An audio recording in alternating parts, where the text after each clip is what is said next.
ہے، اس کے مطابق تم نے بات کرنی ہے۔ اور اس نے پھر مجھے کیا کہا؟ اس نے کہا اگر آپ نے کسی چیز کے اوپر میرے سے جھوٹ بولا ہے، میں اسی وقت کیس تمہارا ختم کر کے جج کو کہوں گا جی میں کیس سے پیچھے ہٹ رہا ہوں۔ اس نے کہا اور تمہیں 3 سال کی قید ہوگی جھوٹ بولنے پہ۔ تو مجھے ابھی بھی یاد ہے کہ وہ میں بڑا ایک طرح مجھے عجیب لگا کہ یہ اتنا اسٹرکٹ رولز ہیں یہاں کے، لیکن مجھے تو تب تک تو میں کافی دیر برطانیہ میں پڑھ بھی چکا تھا، میں کرکٹ کھیلتا تھا، تو میں صرف آپ کو سمجھا رہا ہوں کہ ان کا اخلاقی معیار کیا تھا اور ان کا انصاف کا نظام کیا تھا کہ عدالت کے اندر جا کے تم نے سچ بولنا ہے، تب تک میں تمہارے ساتھ کھڑا ہوں۔ اور پھر وہ بھی اب ذرا یہ دیکھ لیں کہ وہ انگلینڈ کا ہیرو تھا اور جوری تھی، 12 لوگوں کے جوری بیٹھتی ہے، جج ہوتا ہے پھر جوری ہوتی ہے جو کہ عام شہری ہوتے ہیں۔ تو میرے اپنے وکیل نے کہا کہ تمہارا کوئی چانس نہیں ہے جیتنے کا، کیونکہ ساری انگریز جوری ہے اور وہ انگلینڈ کا ہیرو ہے اور تم پاکستانی ہو، اور تمہیں پتہ ہے ہمارے لوگوں کے اندر تعصب بھی ہوتا ہے۔ تو کہتا تمہاری جیتنے کی کوئی چانس نہیں، بلکہ اس نے مجھے کوشش کی کہ تم کیس نہ ہی پیسے باہر آؤٹ آف کورٹ سیٹلمنٹ کر لو، لیکن میں نے کہا میں حق پہ کھڑا ہوں، میں لڑوں گا کیس۔ اس نے کہا تمہاری صرف 20% چانس ہے، اور یہ یاد رکھیں کہ اگر وہ میں کیس ہار جاتا تو یہ جو میں نے اپنا لنڈن کا فلیٹ بیچ کے میں یہ بنی گالا کا گھر بنایا، یہ سارا کچھ ہی چلا جاتا، کیونکہ وہ اتنا زیادہ اس کا خرچہ آتا ہے۔ تو میں آپ کو آج یہ کہنا چاہتا ہوں کہ وہ معاشرے آج خوشحال اور وہ معاشرے جدھر آج ہمارے لوگ کشتیوں میں ڈوب ڈوب کے پہنچنے کی کوشش کرتے ہیں، یعنی زندگی کا دوڑ پہ لگا کے، یعنی سمندر میں ڈوب جاتے ہیں لیکن وہ پہنچنا چاہتے ہیں ان ملکوں میں، تو اس کی وجہ یہ نہیں ہے کہ وہاں وسائل زیادہ ہیں، اس کی وجہ یہ ہے کہ وہ ہماری سے اخلاقیات پہ، ان کے مورل ویلیوز بہت زیادہ ہے، وہاں انصاف کا نظام ہے۔ جو میں بار بار میں نے تو پارٹی شروع یہ کی، وہ جب میں نے دیکھا ادھر، جو میں نے ان کے جو ملک دیکھے، تب میں نے فیصلہ کیا کہ ہم تو تباہ ہو جائیں گے، کیونکہ وہ اتنے زیادہ آگے نکل گئے ہمارے سے کہ ان کی اخلاقیات، ان کا جو امر بالمعروف ہے، ان کا وہ ہمارے نبی صلی اللہ علیہ وسلم کی جو وہ رحمت للعالمین ہے نا، جو میرے نبی کی سنت پہ چلے گا، کوئی بھی سنت اڈیپٹ کرے گا تو وہ تو ہر انسان کے لیے آئے تھے۔ تو انہوں نے جب کہا تھا کہ تمہارے سے پہلے بڑی قومیں تباہ ہوئیں، جدھر طاقتور جب جرم کرے تو اس کو نہ پکڑو اور صرف کمزور کو پکڑو، وہ یعنی طاقتور قانون سے اوپر ہو۔ اب اصولاً اس کو جیت جانا چاہیے تھا، کیونکہ میں تو پاکستانی تھا، وہ برطانیہ کا ہیرو تھا، لیکن انصاف کا نظام یہ تھا کہ پاکستانی جا کے وہاں کیس جیت جاتا ہے۔ اور یاد رکھیں کہ یہ روایت مدینہ کی ریاست سے ہمارے لیے، تب وہاں ایسا انصاف نہیں تھا۔ جب مدینہ کی ریاست بنی تو یہ مغربی ممالک میں کوئی انصاف نہیں تھا، وہاں بھی جنگل کا قانون تھا۔ ہم مسلمانوں کے اندر میرے نبی صلی اللہ علیہ وسلم نے وہ انصاف کا نظام لے کے آئے تھے کہ حضرت علی ایک یہودی شہری سے، جبکہ وہ خلیفہ وقت تھے، کیس ہار جاتے ہیں کیونکہ قاضی ان کے بیٹے کی گواہی قبول نہیں کرتا۔ سوچیں حضرت علی کا کیا مقام ہے، لیکن انصاف کا نظام دیکھیں، اور ایک اقلیت ایک خلیفہ وقت کو سے کیس جیت جاتی ہے۔ نبی صلی اللہ علیہ وسلم نے اس لیے کہا تھا کہ وہ قومیں تباہ ہو جاتی ہیں۔ یہ یاد رکھیں کہ ہم تباہی کی طرف جا رہے ہیں، کیونکہ طاقتور آج قانون سے اوپر ہے۔ اور میں اس لیے آپ کو یہ بات چیت اس لیے آج آپ سے کر رہا ہوں، اور میں آپ کو مثالیں دینے لگا ہوں کہ ہو کیا رہے ہیں یہاں۔ ہم تباہی کی طرف جا رہے ہیں، کیونکہ میرے نبی نے 1500 سال پہلے کہہ دیا تھا کہ طاقتور قانون چوری کرے تو اس کو بچ جائے، تو جو کمزور ہو وہی صرف جیلوں میں جائے۔ تو یہ ہو رہا ہے آج پاکستان، ابھی سے نہیں ہو رہا، کافی دیر سے ہے، لیکن اب تو اس انتہا پہ پہنچ گیا ہے کہ ہمیں خوف آنا چاہیے کہ ملک اب جا کدھر رہا ہے۔ مجھے خوف آ رہا ہے، میں کوئی پالیٹکس کی وجہ سے یہ بات آپ سے نہیں کر رہا، مجھے اپنے ملک کا خوف آ رہا ہے، کیونکہ میں نے ملک چھوڑ کے نہیں جانا، لوگ جو بھاگ جاتے ہیں ملک سے یا جو اپنی، میرے بھی بڑا آسان ہے، اگر میں دنیا میں باہر جاؤں تو میں جا سکتا ہوں، میرے لیے تو عمران خان کے لیے دروازے کھلے ہیں. لیکن عام لوگوں کی میں آج بات کر رہا ہوں، آپ جب سب سن رہے ہیں کتنے لوگ آپ باہر چلے جائیں گے؟ تو یہ تو وہ میرے نبی نے جو 1500 سال پہلے کیا، ہم تو وہ تیزی سے ادھر جا رہے ہیں. اور ہمارا وہ آج جو وہاں ہو رہا ہے، خیر اس پیمانے میں تو نہیں پہنچ سکتے کہ میرے نبی نے کہا میری بیٹی نے بھی جرم کیا تو اس کو سزا ملے گی، قانون سے اوپر کوئی نہیں. حضرت ابوبکر نے آتے ساتھ ہی پہلی سٹیٹمنٹ، میں انصاف قائم کروں گا، طاقتور کو قانون کے نیچے لے کے آؤں. حضرت عمر نے اپنے بیٹے کو سزا دلوائی اس نے جب قانون توڑا. ہم تو وہ ان کی امت ہیں جو دنیا کے سب سے عظیم لیڈر ہیں. اور آج یہاں جو ہو رہا ہے، وہ ملک جو اسلام کے نام پہ بنا تھا، ہمیں شرم آتی ہے، دنیا ہمیں دیکھتی ہے، ہمیں شرم آتی ہے کہ یہ ہو کیا رہا ہے اس ملک کے ساتھ. مولانا رومی سے جب پوچھا کہ قوم کیسے مرتی ہے جو ہم آج نیچے جا رہے ہیں، تو انہوں نے کہا جب وہ اچھے اور برے کی تمیز ختم کرتی ہے، جب وہ امر بالمعروف سے ہٹ جاتی ہے، جب وہ طبقہ جو ملک کا سب سے بڑا جرم کرنے والا طبقہ ہے، جب اس کو ہم اوپر بٹھا دیتے ہیں، کیونکہ ایک آدمی فیصلہ کرتا ہے بند کمروں میں، تکبر سے بھرا ہوا، پاور اتنی اس کے پاس، وہ بڑے زور و شوروں سے فیصلہ کر رہا ہے کہ جناب عمران خان کو ہٹا کے تو میں نے ان کو، اور شہباز شریف سے تب سے اس کی بات چیت چل رہی تھی جنرل باجوہ کی. اب تو آج خواجہ آصف کا بیان آ گیا کہ ابھی ایک سال میری گورنمنٹ کو نہیں ہوا تھا، وہ کہتا تب سے سوچ رہا تھا کہ اس کو گرانے کا. بھئی تمہیں اس کی حیثیت کیا تھی؟ الیکٹ کر کے میں آیا ہوں، پبلک کے ووٹ سے میں آیا ہوں، ذمہ داری میری ہے، لیکن اس نے فیصلہ کر لیا. اور یہ یاد رکھیں کہ یہ جو آج ہو رہا ہے یہ ملک کے ساتھ، یہ سب سے بڑا جنرل باجوہ اس کا ذمہ دار ہے. آپ کو پتہ ہے کہ جو ہم نے IMF میرے پاس آئی ملنے ہیں، جو ہم نے، کیونکہ گورنمنٹ ڈیفالٹ کرنے جا رہی تھی اس لیے ان کو یہ $3 ارب IMF کا چاہیے تھا. IMF کی سٹینڈ بائی ایگریمنٹ کی اس لیے ضرورت ہے کہ ہم ڈیفالٹ کرنے جا رہے ہیں. ڈیفالٹ کا مطلب یہ سمجھ جائیں کہ جس وقت پاکستان ڈیفالٹ کرتا، ہماری یہ جو معیشت کے ابھی حالات ہے، اس لیے بالکل ہی بیٹھ جانا تھا، کیونکہ فنڈنگ بھی باہر سے ختم ہو جانی تھی، اور وہ نہیں ختم ہونی تھی جو پھر اس کے بعد مہنگائی آنی تھی. اور آج جو مہنگائی کا حال ہے، آپ ذرا تصور کریں نا کہ میں سارے تنخواہ دار طبقہ جو آج بیٹھا ہوا ہے، غریب لوگ، پینشنرز، مزدور، جو آج مہنگائی ہے، اگر ڈیفالٹ کرتا اس سے دگنی مہنگائی ہو جانی تھی. اس لیے ہم نے فیصلہ کیا، حالانکہ وہ سوچیں 10,000 لوگ ہمارے جیلوں میں ہیں، عمران خان کے اوپر 180 کیس ہو چکے ہیں، پہنچ گئے ہیں 180 تک، ہماری سینئر لیڈرشپ جیل میں ہے، لوگ انڈر گراؤنڈ میں گھر توڑ رہے ہیں، ان کے ہر قسم کا ان کی بزنسز بند کر رہے ہیں. اس کے باوجود اپنے ملک کے لیے ہم نے کہا ٹھیک، ہم یہ اگریمنٹ کرتے ہیں تاکہ ملک نہ بیٹھے. لیکن سوال میرا کچھ اور ہے. میرا سوال یہ ہے کہ جدھر آج ہم کھڑے ہیں، کیا یہ جو اوپر حکمران ہیں ان سے ہمیں کوئی امید لگائی جا سکتی ہے؟ نہیں لگائی جا سکتی. کیوں؟ کیونکہ یہ اوپر بیٹھے اس لیے نہیں ہیں کہ انہوں نے ملک ٹھیک کرنے آئے ہیں. یہ میں آپ کو بتاؤں گا، یہ صرف اور صرف جو میں آپ کو 5 سال پہلے سے کہہ رہا تھا، یہ NRO والے لوگ ہیں جو میرے پیچھے صرف پڑے ہوئے تھے، سب اکٹھے ہو کے جی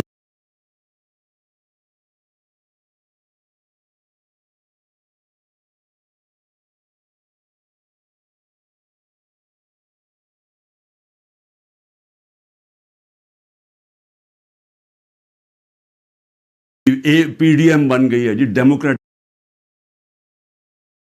الائنس ہے. صرف مقصد ایک تھا کہ کسی طرح کرپشن کے کیسز سے یہ نکلے، اور میں اسی پہ چل رہا تھا. اپنے نبی صلی اللہ علیہ وسلم انہوں نے جب فرمان دیا کہ قومیں تباہ ہو جاتی ہیں، طاقتور کو اگر آپ معاف کر دیں، اس کو وہ چوری کرے اس کو نہ پکڑیں. تو آج وہی ہو رہا ہے. ساری جنرل باجوہ اس کو جب اعظم سواتی کو اس نے مار پڑوائی، اس نے یہ ٹویٹ لکھا نا، شکریہ جنرل باجوہ، آپ نے NRO 2 جو دیا ہے ان لوگوں کو. انٹرنیشنل انکشاف ہوتا ہے، پینما پیپر، دنیا کے اندر ایک انکشاف ہو جاتا ہے، جنہوں نے اپنے آف شور اکاؤنٹس میں کمپنیوں کے پیچھے پراپرٹیز لی ہوتی ہیں. تو بڑے بڑے دنیا کے اندر وزیر بھی تھے, کوئی ایک آدھ ملک کا پرائم منسٹر بھی تھا, اور بڑے نام اس کے سامنے آئے, بلکہ برطانیہ کا اس وقت پرائم منسٹر کا بھی نام آ گیا کہ اس کی بھی پراپرٹی ہے. دنیا میں شور مچ گیا. تو ادھر پتہ چلا کہ 4 جن سب سے مہنگے لنڈن کے علاقے میں جو مے فیئر کے فلیٹس ہیں, وہ نواز شریف کی بیٹی اس کی اصل مالکہ تھی. اب سب کو پتا تھا کہ اس کے پاس تو پیسہ نہیں, اس کا مطلب نواز شریف نے خریدے. اب یہ تھا کیس, 1.5 سال عدالت میں چلا. نواز شریف نے اسمبلی میں کہا ہاں یہ ہیں ہمارے فلیٹس مانے, اور کہا یہ ہیں ذرائع کہ جس کے ذریعے میں نے خریدے. جب عدالت میں کیس شروع ہوا تو وہ ادھر سے اور کہانی بدل گئی. وہ ذرائع غائب ہو گئے. اس نے کہا جی قطری کھاتا آ گیا کہ جی قطریوں نے ہمیں یہ کوئی ڈیل ہوئی تھی, کوئی قطریوں سے ڈیل ہوئی تھی تو انہوں نے ہمیں یہ مفت کے دے دیے فلیٹ. یہ اس کے بعد یہ کہانی آئی. پھر اس کے بعد کلیبری فونٹ آ گئی. عدالت کے اندر مریم نواز نے جھوٹ بولا, کیونکہ وہ جو جس فونٹ جس سے جو لکھی گئے تھے کانٹریکٹ, جو اس نے اپنے بھائی کے ساتھ کانٹریکٹ دکھایا, وہ جو اگریمنٹ تھی وہ ابھی تک ایجاد ہی نہیں ہوئی تھی. جب اس نے وہ 2007 میں ہوئی, انہوں نے 2006 میں ثابت کرے. نیب کو کہتی ہے کہ آپ ثابت کریں کہ یہ واقعی ان کے فلیٹ ہے. وہ رہ رہے ہیں وہاں 30 سال سے یا 25 سال سے, وہ مان گئے ہمارے فلیٹ ہے, لیکن عدالت کہتی ہے نیب کو کہ آپ ثابت کریں کہ کیا واقعی ان کے فلیٹ ہے. کیسے کوئی ثابت کر سکتا ہے؟ اگر آپ نے آف شور اکاؤنٹس بنائے ہوئے ہیں باہر ورجن آئلینڈز میں, تو کوئی ثابت نہیں کر سکتا. اس طرح تو جو بھی آج میں نے چوری کرنی ہے پیسے, میں بھی وہ وہاں باہر کمپنیز کے پیچھے میں خرید لوں پراپرٹیز, تو ثابت کون, ان کو صدیاں لگ جائیں گی ثابت کرنے میں. تو ایک تو یہ ہو گیا. دوسرا شہباز شریف. اب یہ ذرا سن لیں. شہباز شریف کی 16 ارب روپے کے ان کے بیٹوں کی بینک اکاؤنٹس میں پیسہ آتا ہے. ڈاکیومنٹری ایویڈنس ہے جس میں مقصود چپراسی کے بینک میں 3 ارب سے 3.5 ارب روپے آ جاتا ہے ایک چپراسی کے بینک اکاؤنٹ میں. اور ساتھ ان کا نیب میں کیس ہوتا ہے. انہوں نے فیک اکاؤنٹس دکھائے ہوتے ہیں, جو لوگ کبھی پاکستان سے باہر ہی نہیں گئے, ان کے نام میں انہوں نے کہا جی ہمیں انگلینڈ سے ریمیٹنسز مل رہی ہیں. یہی حدیبہ پیپر مل میں اس شریف خاندان نے کیا, جو اسحاق ڈار نے اپنے 164 کے بیان میں بتایا 2001-2002 میں کہ میں ان کے لیے منی لانڈرنگ کرتا تھا, یہاں سے پیسہ باہر بھیجتا تھا, ادھر کسی کوئی قاضی فیملی تھی اس کے اکاؤنٹ میں جاتا تھا. اس نے باقاعدہ بتایا سب کچھ. اس اکاؤنٹ سے پھر پیسہ پاکستان ان کی خاندان کے نام پہ آتا تھا. یعنی منی لانڈرنگ یہ حدیبہ پیپر مل سے 25 سال پہلے سے شروع کی ہوئی تھی. وہی شہباز شریف وہی پیٹرن کیا, وہی آصف زرداری کے فیک اکاؤنٹس میں وہی پیسے, یہاں سے فیک اکاؤنٹ سے پیسے باہر بھیجو, ادھر سے دکھاؤ کہ جی منی ریمیٹنسز آئے ہیں. اور وہاں جنرل باجوہ نے اس کو اوپر لا کے ہمارے اوپر مسلط کر دیا. جب انڈر ٹرائل تھا شہباز شریف اور اس کے بیٹے انڈر ٹرائل تھے, تو جب ہماری گورنمنٹ گرائی اس کو اوپر بٹھا دیا آ کے. اس نے آ کے آتے ساتھ ہی ایف آئی اے کا ہیڈ چینج کیا, اسے پرسیکیوشن کو چینج کیا, جو پروسیکیوشن تھی اس کو چینج کیا. انہوں نے جو پہلے انویسٹیگیشن کر رہا تھا, مسٹیریسلی ڈاکٹر رضوان کو پہلے ہٹایا اور وہ ہارٹ اٹیک سے مر گیا. اس کے بعد مقصود چپراسی مر گیا ہارٹ اٹیک سے. ارشد شریف جس نے بڑی ڈیٹیلڈ اس کیس کے اندر کام کیا ہوا تھا, اس کے بعد تھوڑی دیر کے بعد اس کا قتل ہو جاتا ہے. اور کوئی جج بھی انویسٹیگیٹ نہیں کرتا کہ جناب ڈاکیومنٹری ایویڈنس والومز پڑی ہیں ان کی انویسٹیگیشن میں, وہ بھی ختم ہو جاتی ہے. ادھر سے نیب کا ہیڈ چینج کرتے ہیں. نیب کا ہیڈ جب چینج کرتے ہیں آفتاب سلطان, تو میں آج اس کو سلام کرتا ہوں کہ وہ جب آیا تو اس سے جب غلط کام کروانے کی کوشش کی, اس نے کہا میں نہیں کرتا, اور اس نے ریزائن کیا. پھر ایک اور آدمی کو لے کے آئے جو موجودہ آدمی ہے, اور وہ سارے کیسز ان کے ختم. نیب بھی کیسز ختم, شہباز 8 ارب کے, اور یہ بھی کیس ختم. یہ جو 16 ارب روپے کے یہ جو ایف آئی اے کے کیس, اب وہ بھی ختم ہو کیونکہ اپنے لوگوں پر بٹھا دیے. تو ادھر وہ ہو گیا. ادھر آصف زرداری کے فیک اکاؤنٹس کیسز تھے, وہ پہلے فریز ہوتے ہیں. جنرل باجوہ کی ڈیل ہو رہی ہوتی ہے آصف زرداری سے, پتہ نہیں کیا ڈیل ہے, وہ کرتے ہیں, وہ بھی سارا ختم ہو گیا. تو زرداری بھی پاک ہو گیا. زرداری وہ آدمی ہے جس کو 2 دفعہ نواز شریف نے جیل میں ڈالا تھا کرپشن میں. اور یہ حدیبہ پیپر مل نواز شریف نے بنایا تھا. یہ زرداری نے نواز شریف کے اوپر بنایا تھا. تو یہ کیسز پرانے چلے آ رہے ہیں, یہ ہمارے دور کے کیسز نہیں ہیں. لیکن جب ہمارا دور آیا تو جناب نیب تھی جنرل باجوہ صاحب کے نیچے, اس کے بعد سارے کیسز رک گئے. اور وہ تو خیر اب چیزیں سامنے آئی گئی ہیں کہ خواجہ آصف نے خود ہی کہہ دیا کہ ان سے تو بات چیت تو ان سے شروع ہو گئی تھی, تو کیسز ان کے کیسے آگے بڑھنے تھے. لیکن یہ سمجھ جائیں کہ جو آج اوپر طاقتور بیٹھے ہوئے ہیں ان کی اربوں روپے کے کیسز معاف ہوئے ہیں. اور سب سے امپورٹنٹ چیز یہ ہے کہ یہ جب کیسز تھے یہ ان کی گورنمنٹ تھی. جو حمزہ شہباز اس ملک سے بھاگا ہے وہ تو جب ایف آئی اے کا کیس ہے وہ جب ہماری گورنمنٹ تھی. لیکن جب نواز شریف کے بیٹے گھر یا ملک سے بھاگے ہیں تب تو ان کی گورنمنٹ تھی, کیونکہ ان سے پوچھا کہ جناب یہ مہنگے آپ کی پراپرٹیز کدھر سے آئیں. وہ باہر بھاگ گئے اور پھر کہتے جی ہم تو پاکستانی شہری نہیں ہیں, ہم برطانیہ کے شہری ہیں. اس کا مطلب کہ عمران خان اگر پرائم منسٹر بنے یہاں سے چوری کر کے پیسے بھیجتا رہے اپنے بیٹوں کے سلمان اور قاسم کے اکاؤنٹس میں اور کہے جی وہ تو پاکستانی شہری نہیں ہے, تو وہ جواب دہی نہیں ہے. تو یہی بیٹے بھی باہر بھاگ گئے, انہوں نے کہا جی ہم جواب دہی نہیں ہیں. اس کے بعد دماد بھاگتا ہے شہباز شریف کا, وہ جب نیب اس کو کرپشن کیس پہ بلاتی ہے وہ باہر بھاگ جاتا ہے ان کی گورنمنٹ کے نیچے. پھر ان کا فائنانس منسٹر اسحاق ڈار ملک سے باہر بھاگتا ہے جب نیب بلا کے پوچھتے ہیں کہ جی آپ کے یہ اثاثے ہیں, یہ آپ کے آئے کدھر سے ہیں, یہ ایک دام آپ تیرے میر کیسے ہو گئے, وہ بھی ملک سے باہر بھاگ جاتا ہے ان کے دور میں. تو میں سوال پوچھ رہا ہوں کہ میں کیوں نہیں باہر بھاگ رہا. ان کے اوپر تو دو کیسز تھے, میرے اوپر تو 180 کیس بن چکے ہیں, تو میں کیوں نہیں ملک چھوڑ کے بھاگ رہا. کیونکہ انہوں نے چوری کی ہوئی تھی, ان کے ایسٹس ہیں, ان کے پاس اربوں روپے کے ایسٹس ہیں جو یہ بتا ہی نہیں سکتے کدھر سے آئے ہیں, اور ملک سے باہر لے کے منی لانڈرنگ کیا, دگنی کرائم ہے. اور میں اب آتا ہوں, دو اور چیزیں میں آپ کو کہہ دوں. ہمارے 3.5 نیب کے سال میں 480 ارب روپیہ پاکستان نے نیب نے ریکور کیا چوری کا, کرپشن کا, 480 ارب روپیہ. اس سے پہلے سارے دور میں نیب نے 280 روپیہ ریکور کیا تھا. آج مجھے بتائیں کہ نیب سے کتنا پیسہ نیب نے کتنا پیسہ ریکور کیا. 1100 ارب روپیہ ریکور کرنا تھا, آج وہ کوئی پیسہ ریکور نہیں ہو رہا. اب نیب کا کام ہے کہ عمران خان کے اوپر کرو یا جو ہمارے جو بھی اب مخالف ہیں ان سے پارٹی چھڑوانے کے لیے یا ان کو ڈرانے کے لیے. اب نیب کا صرف یہ کام رہ گیا.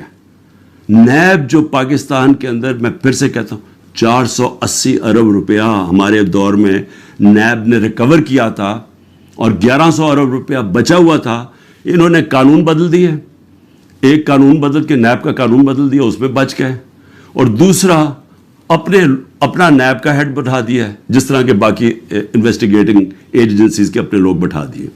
میں اب آگے آپ کو ذرا تھوڑا سا, اور کیونکہ بڑا امپورٹنٹ آپ کے لیے سمجھنا کہ آج اس ملک کے ساتھ ہم ہو کیا رہے اور ہم جا کدھر رہے ہیں.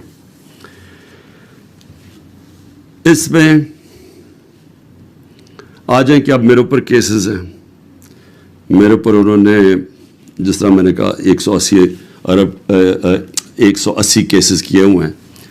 لیکن میں اب ان میں ذرا آپ کو بتانے لگا ہوں کہ یہ کون سے یہ کیسز یہ 6 مختلف ٹائپ کیسز میرے اوپر کیے ہوئے ہیں. تو میں ذرا سمجھ جائے کہ یہاں اربوں روپے کی چوری ہے اور 30 سال سے کیسز ان کے اوپر ہوتے آ رہے ہیں. مشرف نے NRO دیا, ادھر بچ گئے. آصف زرداری کی کیس تھی, اس کی اس نے سر محل خریدا ہوا تھا, وہ انہوں نے جا کے پورا کیس کر کے جب وہ بیکا سر محل, پیسہ پاکستان آنا تھا, NRO دے دیا, وہ پیسہ اپنے پاس رکھ لیا. $60 ملین سوئٹزرلینڈ میں پڑے ہوئے تھے, وہ پاکستان نے کیس کیا وہاں, وہ پیسہ پاکستان آنے لگا تھا, NRO دیا, وہ واپس چلے گئے. تو حدیبہ پیپر مل تو مشرف کے دور میں اس کے اوپر آگے پیش و رفت ہی نہیں ہوئی, جس کے اوپر اسحاق ڈار نے باقاعدہ, پھر سے میں کہہ رہا ہوں, ڈیٹیلز دی ہوئی تھی کہ کیسے وہ منی لانڈرنگ کرتا تھا ان کے لیے. تو یہ لوگ آج اوپر بیٹھے ہیں, سب کیسز معاف کروا لیے. لیکن اب کر کیا رہے ہیں؟ اب یہ کر یہ رہے ہیں کہ انہوں نے اب اس کو استعمال کر رہے ہیں, اینٹی کرپشن کو, نیب کو اور FIA کو, کس طرح اب صرف 1 پوائنٹ جائے, تحریک انصاف کو ختم کیا جائے. اب میرے اوپر کیسز سب سے زیادہ پہلے آ جائے میرے کرپشن کیسز کیا ہیں. میں پہلے بھی بول چکا ہوں لیکن میں آپ کو پھر یاد کرا دوں. سب سے پہلے القادر کیس کیا ہے؟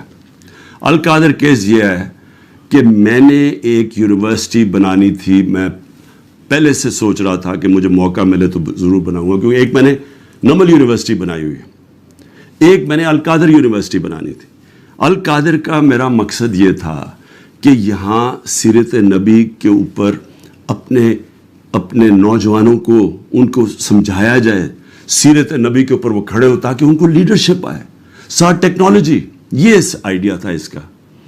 اور یہ یونیورسٹی جب میں نے شروع کی تو اس کے اندر میرا مقصد تھا کہ ملک ریاض کو, کیونکہ ملک ریاض اور پروجیکٹس میں راوی سٹی میں بھی تھا, ادھر بھی چیپ سستے ہاؤسنگ کے اندر بھی تھے, پھر بعد میں ہم نے جب یہ شروع کی سینٹرل بزنس ڈسٹرکٹ جو والٹن کی تھی, کیونکہ سب سے بڑا بلڈر ہے پاکستان کا. ملک ریاض کو صرف میں نے اس لیے کہا کہ آپ یہ کر دیں پروجیکٹ کیونکہ ملک ریاض کی سپیڈ ہے, سب سے بڑا بلڈر ہے پاکستان میں. جو ملک ریاض نے 3 سال میں کام کیا ہے ہمارا یہ القادر میں, وہ ہمیں 14 سال 15 سال لگے نمل یونیورسٹی میں. یعنی اتنا کنسٹرکشن کا کام ہمیں 15 سال جو لگا وہ اس نے 3 سال میں کر دیا, کیونکہ وہ سب سے بڑا بلڈر ہے. میرا تو یہ مقصد تھا. ملک ریاض نے کہا میں یہ خود ہی اسپانسر کرتا ہوں یہ آئیڈیا جو القادر کا ہے. اب یہ ہوتی ہے بات, یہ سمجھیں یہ ہوتی ہے 2018 کی نومبر دسمبر کی بات ہے. اس کے بعد جب وہ اس کی اوپننگ شروع, اس کی جو سٹون لینگ ہے وہ مئی میں شروع ہو جاتی ہے, مئی 2019 میں. 2019 کی دسمبر میں ایک کیبنٹ کا فیصلہ آتا ہے, وہ میں بتا چکا ہوں آپ کو. کیبنٹ نے فیصلہ یہ کرنا تھا کہ کیا ہم نے ملک ریاض کے کوئی پیسے انگلینڈ کی نیشنل کرائم ایجنسی نے انہوں نے فریز کیے ہوئے تھے ایز سسپیشس ٹرانزیکشن, کہ ہمیں شک ہے اس ٹرانزیکشن کے اوپر, منی لانڈرنگ پہ نہیں. اور اس کی ڈیل ہو جاتی ہے ان کے ساتھ. اب وہ فیصلہ کرتا ہے کہ سپریم کورٹ میں ملک ریاض نے پیسہ دینا ہے, وہ اس میں ڈالنا چلتا ہے سپریم کورٹ کے اکاؤنٹ میں, اور ان کی ڈیل ہوتی ہے. ہمارے کیبنٹ کے سامنے صرف یہ فیصلہ آتا ہے کہ اگر آپ اس کو ڈیل کو کانفیڈینشیل رکھیں گے جو اس کے اور اس میں تھی, لیکن عدالت میں آپ لے جا سکتے ہیں, لیکن صرف کیبنٹ, کیونکہ کیبنٹ میں پبلک ہو جانی تھی, تو وہ کہتا ہے پبلک نہ ہو. اگر آپ کانفیڈینشیل رکھیں گے تو 190 ملین پاؤنڈ پاکستان آ جائے گا سپریم کورٹ کے اکاؤنٹ میں. لیکن اگر آپ نہیں کریں گے تو آپ کو جا کے انگلینڈ میں کیس کرنا پڑے گا اور وہاں ثابت کرنا پڑے گا کہ منی لانڈرنگ ہے یا نہیں ہے. وہ سول کیس تھا. ہمیں جو کیبنٹ میں بتایا جاتا ہے, اور وہاں یاد رکھیں لا منسٹر تھے, وہاں فائنانس منسٹر تھے, وہاں کیبنٹ سیکرٹری تھے, جن لوگ جو اس کے اوپر بات کر سکتے ہیں. تو سب نے یہ جو کنسنسس بنا کہ اگر ہم سول کیس کرتے ہیں یہ ثابت کرنے کے لیے منی لانڈرنگ, وہ ہمیں 5-6 سال لگ جائیں گے, اور اگر کیس ہار جاتے پیسہ وہی رہ جاتا تھا. تو یونانیمس فیصلہ ہوتا کہ ہاں پیسہ تو پاکستان آ رہا ہے. یہ تھا. یہ میرے پہ کہہ رہے ہیں کہ جناب القادر یونیورسٹی جو آپ نے بنائی ہے اس کی وجہ سے آپ نے یہ ملک ریاض کا پیسہ یہ جانا چاہیے تھا پاکستان گورنمنٹ کو, بجائے چلا گیا سپریم کورٹ کے اندر. بھئی اگر پہلے تو ساری کیبنٹ کا فیصلہ ہے, منٹس ہیں اس کے اوپر, کسی نے کوئی آبجیکشن, کیونکہ ساروں کے لیے عقل تو یہ کہتی تھی نا کہ 190 ملین پاؤنڈ پاکستان آ رہا ہے. دوسرا, اگر آج آپ یہ سمجھتے ہیں کہ جی کوئی اس میں غلط ہوا ہے, اس کو گورنمنٹ کے پاس آنا چاہیے, سپریم کورٹ کو آپ لکھیں کہ جی غلط آ گیا, اس کو پیسے کو وہاں کریں, اور اگر وہ ملک ریاض آبجیکٹ کرتا ہے ہم جا کے انگلینڈ میں کیس کریں گے, ہم جا کے وہ ثابت کریں گے, ہمیں ثابت کرنا پڑے گا. یاد رکھیں ہمارے اوپر ہے, پھر گورنمنٹ پہ کہ ثابت کریں کہ جناب یہ پیسہ منی لانڈرنگ کا تھا. اب یہ جو بھی وکیل جانتے ہیں ان کو پتہ ہے کہ وہاں ثابت کرنا آسان نہیں ہے. بہرحال ابھی کر سکتے ہیں. تو اس میں عمران خان کا کیا فائدہ ہوا؟ پیسے پڑے ہیں سپریم کورٹ میں, دوسری طرف وہ القادر کھڑی ہوئی ہے, وہ ایک ٹرسٹ چل رہا ہے. ٹرسٹ ڈیڈ کے اندر لکھا ہوا ہے کہ کوئی بھی ٹرسٹی, یا عمران خان اور بشرا بیگم کو اس لیے بنایا کیونکہ ان کو سیرت نبی میں انٹرسٹ ہے. جب آپ ٹرسٹ بناتے ہیں لوگوں کو ان کو لے کے آتے ہیں جو کہ اپنا ٹائم دے سکیں, کیونکہ اس میں کوئی تنخواہ تو ملتی نہیں ہے, اس میں کوئی ٹی اے ڈی اے نہیں ملتا. یہ آپ مفت تب کام کرتے ہیں جب آپ کا شوق ہو کسی چیز میں. ٹرسٹ چل رہا ہے,